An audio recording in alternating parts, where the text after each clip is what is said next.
No século V a.C., a sociedade ateniense era composta por 3 grupos sociais, que eram cidadãos, místicos e escravos. Os místicos, eles eram estrangeiros, eram pessoas que saíam da sua terra de origem a passar a morar na polis da Grécia de Atenas. No século V foi onde também surgiu a democracia, que foi governada por Péricles e Clístenes. Eles criaram condições para que todos os cidadãos pudessem participar. De um modo bem geral, a democracia é um governo que é governado pelos cidadãos de Atenas. E o pai desse governo, ele foi Clístenes, ele foi considerado como um político nessa época, no ano de 509 a.C. Os cidadãos, eles se reuniam na Ágora, que era a praça pública de Atenas, era onde eles se reuniam para poder conversar sobre política e a democracia de Atenas. A chave mais importante desse processo era a Assembleia, que era conhecido como a Eclísia. A Eclísia, dos cidadãos, eles se reuniam, mas só quem podia participar era jovens com mais de 18 anos. Em Atenas, ele só era considerado cidadão uma pessoa que tinha mais de 18 anos e era filho de pai e mãe ateniense. Mas e o resto da população, eles ficavam excluídos desse certo tipo de processo? Sim, infelizmente, estrangeiros que não eram residentes de Atenas, eles não podiam votar, escravos, eles não votavam, e as mulheres também, elas ficavam excluídas desse processo. Quando o jovem ele fazia mais de 18 anos, e eles tinham um certo tipo de maturidade, ele poderia ir lá para a Ágora e votar. Lá era conhecido como o voto direto, eles iam lá e falavam diretamente o que eles queriam falar. Então, em Atenas não é bem diferente de hoje, porque hoje você escolhe um representante e esse representante vai escolher suas decisões. E já em Atenas não. Eles falavam um voto direto, eles diriam diretamente o que era que eles queriam e o representante. Eles eram conhecidos como um certo tipo de justiça, porque eles poderiam tirar o poder de outra pessoa votar. Ou seja, eles iam lá e falavam de outra pessoa. Por exemplo, eu tiro o direito dessa pessoa de votar porque ela fez isso e aquilo. Aí se as outras pessoas concordassem, essa pessoa que foi julgada, ela perdia totalmente o direito de votar a partir de 10 anos.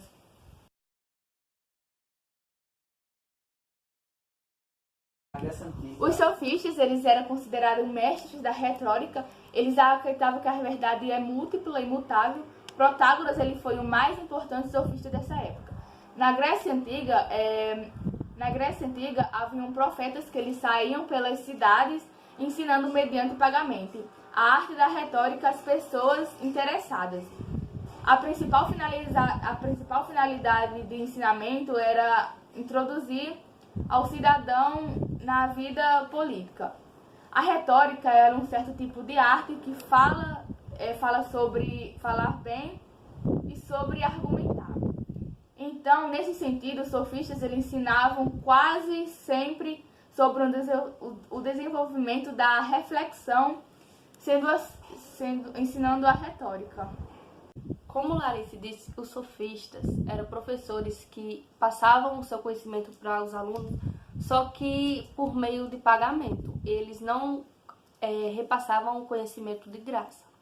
Então, assim, acabou se fundando a escola sofista, que trabalhava desse modo, onde davam aulas em praças públicas e ficava um monte de gente ao redor, só que, claro, só assistia a aula quem pagasse. Com o passar do tempo, o termo sofista foi ganhando várias aperfeiçoações diferentes. E no começo, inicialmente, os sofistas foram um ponto positivo para a sociedade. Só que com o passar do tempo, eles começaram a dizer que os sofistas eram enganadores e impostores, porque consideraram esse ato de iludir os alunos sem nenhum ponto de amor e sem verdades. Então, hoje usamos uma palavra que mudou um pouco, sofisma, só que significa muito a mesma coisa, para um raciocínio aparentemente correto, mas que na verdade é falso, porque eles não usam a lógica. Por exemplo, o sol nasce de manhã. Eles vão dizer que o sol nasceu porque era de manhã e porque eles viram. Não tem uma explicação lógica.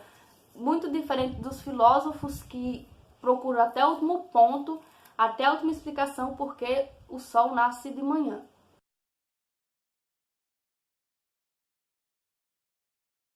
Já que falamos um pouco sobre os sofistas, agora vamos falar sobre um dos mais importantes e um dos primeiros sofistas, que se chama Protágoras de Abdera. O seu sobrenome é de Abdera porque ele nasceu nessa cidade, que se denomina Abdera. Ele estudou por muito tempo em Atenas, o qual seu princípio fundamental era que o homem é a base de todas as coisas. Bom, essa teoria ela teve diferentes interpretações e a filosofia dele sofreu várias críticas por causa dessas várias interpretações. Em seu tempo, por dar margem a um grande subjetivismo. Esse subjetivismo era que tal coisa será verdadeira se para mim parecer verdadeira, mas se o outro ver como falsa, então será falsa. Nesse pensamento, Protágoras, ele vem dizer para a gente que os sofistas, eles acreditavam na opinião alheia, em diferentes opiniões. Que se for verdadeiro para um, então for falso para mim, cada um acredita do jeito que quiser.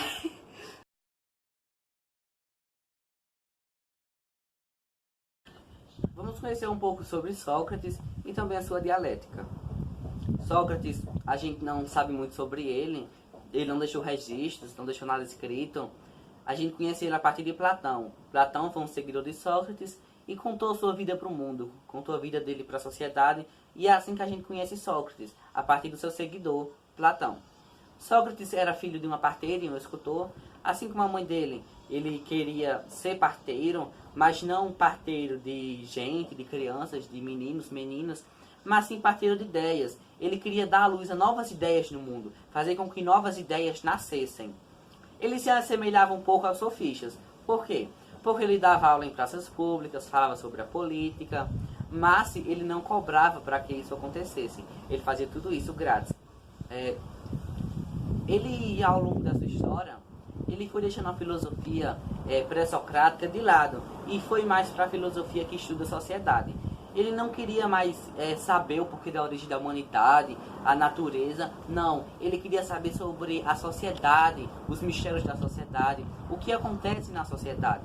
E assim se opôs ao relativismo. Eram pessoas que acreditavam em coisas, falavam sobre algo sem fundamento, sem explicações. Já Sócrates, ele queria uma coisa com mais fundamento, com explicações profundas. E assim ele se opôs ao relativismo. Sócrates, ele era tão sábio que ele chegava ao ponto de falar que não era sábio, que ainda não sabia das coisas.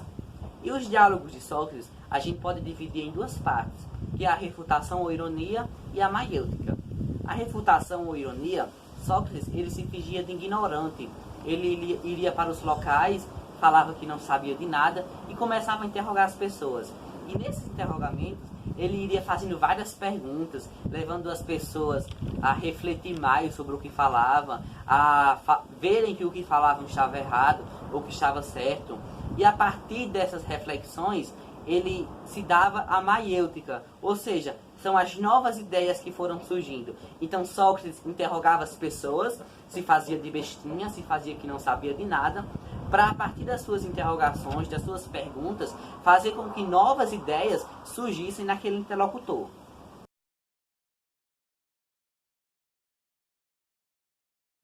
Sócrates não teve um final muito feliz, ele foi condenado à morte. Mas nós se perguntamos, o porquê de Sócrates condenado à morte? Ele não era uma pessoa boa, ele simplesmente só perguntava, foi a partir daí. Sócrates foi condenado à morte por perguntar demais.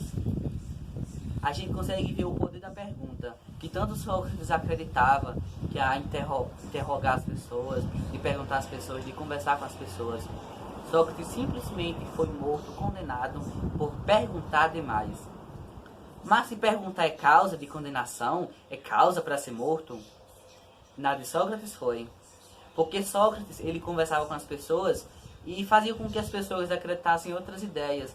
As pessoas tinham as suas ideias, mas a partir das interrogações de Sócrates, formulavam novas ideias. Como já falamos antes, davam luzes a novas ideias. Falava sobre política, também sobre religião. Sócrates não acreditava em Deus. E a partir de interrogar as pessoas, também fazia com que as pessoas não acreditassem em Deus.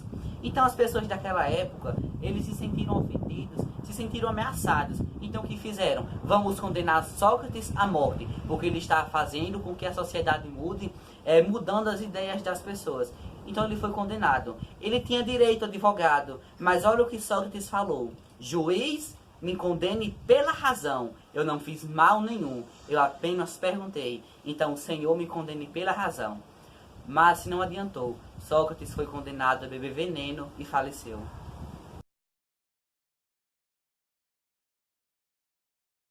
Fazia parte das famílias mais nobres atenienses. Na verdade, seu nome era Aristócles, mas como ele tinha os ombros grandes, deram a ele o apelido de Platão, que quer dizer ombros largos.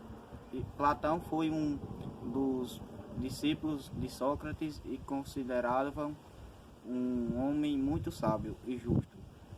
Vale a pena lembrar que tudo que sabemos de Sócrates é relatado por Platão. Quando Sócrates morreu, Platão foi viajar pelo mundo afora. Assim aumentou e amadureceu seus pensamentos filosóficos. Depois ele retornou à sua cidade de origem e montou a sua escola, a academia.